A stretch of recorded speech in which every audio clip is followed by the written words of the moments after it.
ഇന്നത്തെ സ്പെഷ്യൽ ഒരു home made pizza റെസിപ്പിയാണ്. വളരെ പെട്ടെന്ന് തന്നെ നമുക്കിതൊന്ന് തയ്യാറാക്കിയെടുക്കാം. ഇതിനാവശ്യമായിട്ട് ആദ്യം തന്നെ കുറച്ച് ഈസ്റ്റാണ്. ഇതൊന്ന് ഫെർമെൻറ്റ് ചെയ്യാനായിട്ട് വയ്ക്കുകയാണ് ചെയ്യുന്നത്. ഈസ്റ്റ് 1.5 ടീസ്പൂണാണ് എടുത്തിട്ടുള്ളത്. ഇതിലേക്ക് 2 ടീസ്പൂൺ പഞ്ചസാര കൂടെ ചേർത്ത് കൊടുക്കുന്നുണ്ട്. പഞ്ചസാര ചേർത്ത് കൊടുക്കുന്നത് ഈസ്റ്റ് പെട്ടെന്ന് തന്നെ ഒന്ന് ആക്ടിവേറ്റ് ചെയ്യുന്നതിന് വേണ്ടിയിട്ടാണ്. ഇനി ഇതിലേക്ക് 1/2 ഗ്ലാസ് ചെറിയ ചൂടുവെള്ളം, ഒരുപാട് ചൂട് കൂടി പോകരുത്, ചെറിയ ചൂടുവെള്ളം ഒഴിച്ച് ഒന്ന് മിക്സ് ചെയ്ത് മാറ്റി വയ്ക്കുന്നുണ്ട്. ഈസ്റ്റ് എടുക്കുമ്പോൾ ഒരുപാട് പഴക്കമില്ലാത്ത ഈസ്റ്റ് എടുക്കുന്നതിനായിട്ട് ശ്രദ്ധിക്കണം. ഈസ്റ്റ് നല്ല ആക്റ്റീവായിട്ടുള്ളതാണെങ്കിൽ നമ്മളൊന്ന് മിക്സ് ചെയ്ത് വെച്ച ശേഷം ഇതിൻ്റെ മുകളിൽ ചെറിയ പതയായിട്ട് ഫോം ചെയ്യും. അങ്ങനെയുള്ള ഈസ്റ്റ് നല്ല ആക്റ്റീവായിട്ടുള്ളതായിരിക്കും.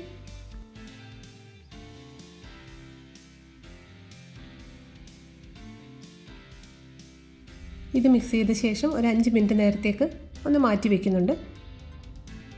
ഇനി ഇതിലേക്ക് ആവശ്യത്തിനുള്ള മൈദമാവ് ഒരു ബൗളിലേക്ക് എടുക്കുന്നുണ്ട്.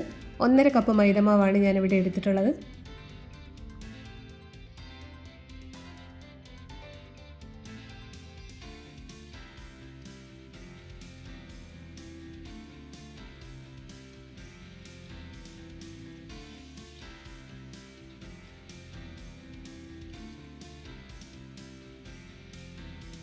എടുത്ത് വെച്ചിട്ടുള്ള ഈ മാവിലേക്ക് ഒരു 2 ടീസ്പൂൺ ഓയിൽ ചേർത്ത് കൊടുക്കുന്നുണ്ട്.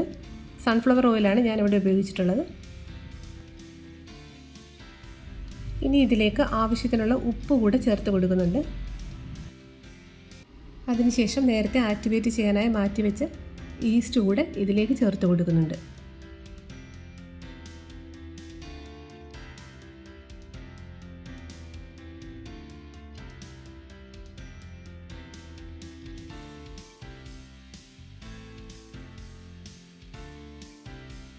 ഇനി ഇതൊന്ന് നന്നായി മിക്സ് ചെയ്തെടുക്കുന്നുണ്ട്. അതിനുശേഷം ഈ മാവ് ചപ്പാത്തി മാവിനേക്കാൾ ഒരല്പം കൂടെ ലൂസായ ഒരു ഫോമിലാണ് ഇത് നമ്മൾ തയ്യാറാക്കി എടുക്കേണ്ടത്. അതിനാവശ്യത്തിന് ഇളം ചൂടുവെള്ളം ഒഴിച്ചാണ് ഇത് മിക്സ് ചെയ്തെടുക്കുന്നത്. ഈ ഒരു ഫോമിലാണ് ഈ മാവ് തയ്യാറാക്കിയിട്ടുള്ളത്. ഇനി ഇതിൻ്റെ പുറത്ത് ഒരല്പം ഓയിൽ കൂടെ ഒന്ന് ബ്രഷ് ചെയ്ത് കൊടുക്കുന്നുണ്ട്. അതിനുശേഷം ഇതൊരു മണിക്കൂർ നേരത്തേക്ക് ഒന്ന് അടച്ച് മാറ്റി വയ്ക്കുന്നുണ്ട്. ഇനി ഇതിലേക്ക് ആവശ്യത്തിനുള്ള സോസ് തയ്യാറാക്കുന്നതിന് വേണ്ടി 2 തക്കാളി, അത്യാവശ്യം വലിപ്പമുള്ള 2 തക്കാളി എടുത്തിട്ടുണ്ട്. അതിനുശേഷം ഇതിൻ്റെ പുറം ഒന്ന് ചെറുതായി വരഞ്ഞു കൊടുക്കുന്നുണ്ട്. ഇത് ഒരു 5 മിനിറ്റ് നേരം വെള്ളത്തിലിട്ട് ഒന്ന് വേവിച്ചെടുത്ത ശേഷമാണ് സോസ് തയ്യാറാക്കുന്നതിനായി ഉപയോഗിക്കുന്നത്. വേവിച്ചെടുത്ത തക്കാളി ഇതുപോലെ തോല് കളഞ്ഞെടുക്കണം. അതിനുശേഷം ഈ തക്കാളി ഒന്ന് മുറിച്ച് ഒരു മിക്സിയുടെ ജാറിലേക്ക് ചേർത്ത് കൊടുക്കുന്നുണ്ട്. ഇനി ഇത് നന്നായിട്ടൊന്ന് അരച്ചെടുക്കേണ്ടതായിട്ടുണ്ട്. ഈ ഒരു രീതിയിൽ ഇതൊന്ന് അരച്ചെടുത്തിട്ടുണ്ട്. അതിനുശേഷം ഒരു പാൻ അടുപ്പത്ത് വെച്ച് നന്നായി ഒന്ന് ചൂടായ ശേഷം ഇതിലേക്ക് 2 ടീസ്പൂൺ ഓയിൽ ചേർത്ത് കൊടുക്കുന്നുണ്ട്. ഓയിൽ നന്നായിട്ടൊന്ന് ചൂടായ ശേഷം ഇതിലേക്ക് ചെറുതായി അരിഞ്ഞു വെച്ചിട്ടുള്ള സവാള കൂടി ചേർത്ത് കൊടുക്കുന്നുണ്ട്. ഈ സവാള നന്നായിട്ടൊന്ന് വഴറ്റിയെടുക്കേണ്ടതായിട്ടുണ്ട്. ഇതിൻ്റെ കൂടെ തന്നെ ഒരു 5 വെളുത്തുള്ളി വട്ടത്തിൽ ചെറുതായി അരിഞ്ഞെടുത്തത് കൂടെ ചേർത്ത് കൊടുക്കുന്നുണ്ട്.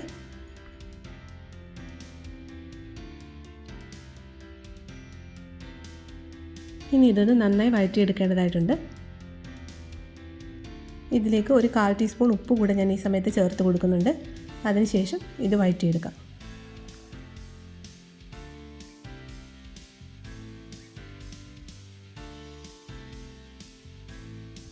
ഈ ഒരു രീതിയിൽ സവാള എല്ലാം ഒന്ന് വഴന്ന് കിട്ടിക്കഴിയുമ്പോഴേക്കും ഇതിലേക്ക് നേരത്തെ തയ്യാറാക്കി വെച്ചിരിക്കുന്ന ടൊമാറ്റോ പ്യൂരി കൂടി ചേർത്ത് കൊടുക്കാം. ഇതിന് വെള്ളമെല്ലാം ഒന്ന് വറ്റി നന്നായിട്ടൊന്ന് വഴറ്റിയെടുക്കേണ്ടതായിട്ടുണ്ട്.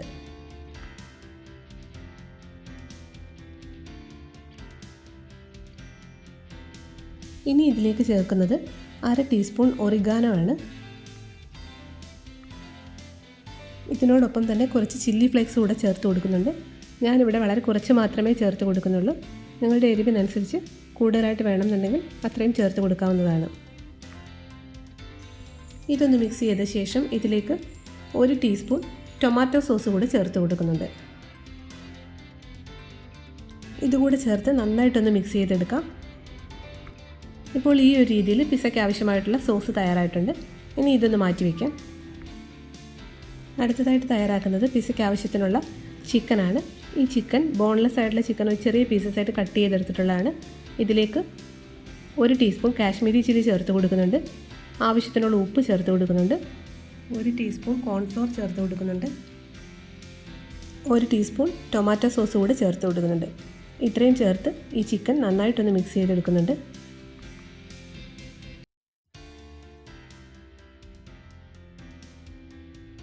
ഇതൊന്ന് മിക്സ് ചെയ്ത് അരമണിക്കൂർ നേരത്തേക്ക് ഒന്ന് മാറ്റി വയ്ക്കുന്നുണ്ട്. അരമണിക്കൂറിന് ശേഷം ഇതൊന്ന് ഫ്രൈ ചെയ്തെടുക്കാം. ഇപ്പോൾ ഈ ചിക്കൻ ഒന്ന് ഫ്രൈ ചെയ്തെടുക്കുകയാണ്. ഇതിലേക്ക് സൺഫ്ലവർ ഓയിലാണ് ചേർത്ത് കൊടുത്തിട്ടുള്ളത്. ഈ ചിക്കനും ഒന്ന് ഫ്രൈ ചെയ്ത് മാറ്റി വയ്ക്കുന്നുണ്ട്. ഇത് 1 മണിക്കൂർ മുന്നേ തയ്യാറാക്കി വെച്ചത് മാവാണ്. ഇതിപ്പോൾ നന്നായിട്ടൊന്ന് പൊങ്ങി വന്നിട്ടുണ്ട്.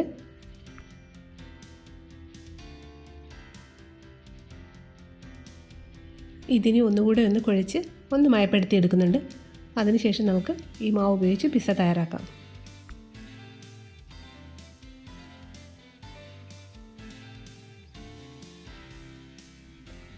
ഇനി ഇത് ഞാനൊന്ന് 2ആയിട്ട് കട്ട് ചെയ്തെടുക്കുന്നുണ്ട്.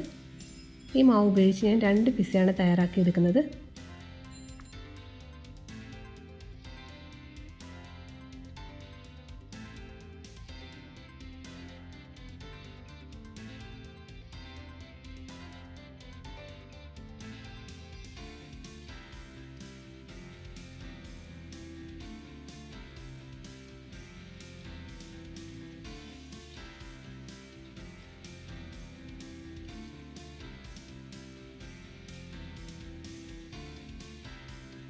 ഈ ഒരു തിക്നെസ്സിലാണ് ഇത് പരത്തിയെടുത്തിട്ടുള്ളത്. ഒരുപാട് കനം കുറയ്ക്കേണ്ട ആവശ്യമില്ല.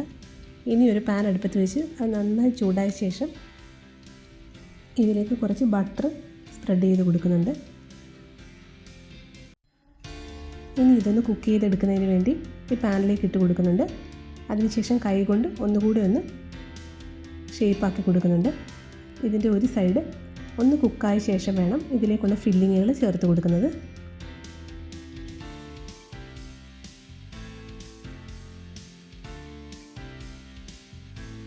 കുറച്ച് ബട്ടർ കൂടെ ഇതിൻ്റെ പുറത്തുനിന്ന് പുരട്ടി കൊടുക്കുന്നുണ്ട്.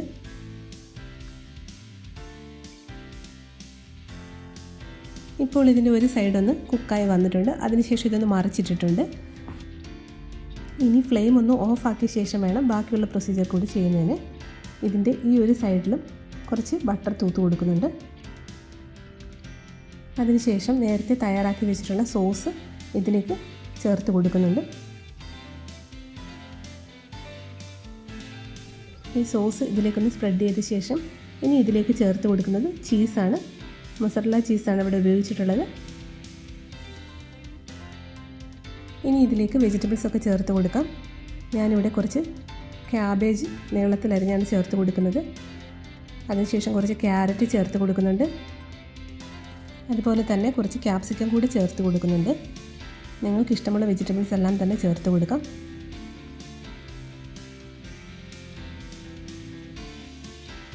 ഇനി ഇതിലേക്ക് ചേർത്ത് കൊടുക്കുന്നത് നേരത്തെ ഫ്രൈ ചെയ്ത് വെച്ചിട്ടുള്ള ചിക്കനാണ്.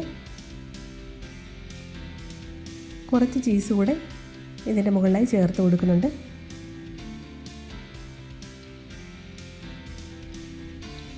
കുറച്ച് ബട്ടർ കൂടെ ഇതിൻ്റെ സൈഡിലൊക്കെ ഒന്ന് സ്പ്രെഡ് ചെയ്ത് കൊടുക്കുന്നുണ്ട്. അതിനുശേഷം ഫ്ലെയിം ഓണാക്കാം. ഇതൊന്ന് അടച്ച് വെച്ച ശേഷം ഏറ്റവും ചെറിയ ഫ്ലെയിമിലിട്ട് ഒരു 10 മിനിറ്റ് നേരം ഇതൊന്ന് കുക്ക് ചെയ്തെടുക്കാവുന്നതാണ്. വളരെ ചെറിയ ഫ്ലെയിമിൽ തന്നെ വെക്കുന്ന കാര്യം പ്രത്യേകം ശ്രദ്ധിക്കണം.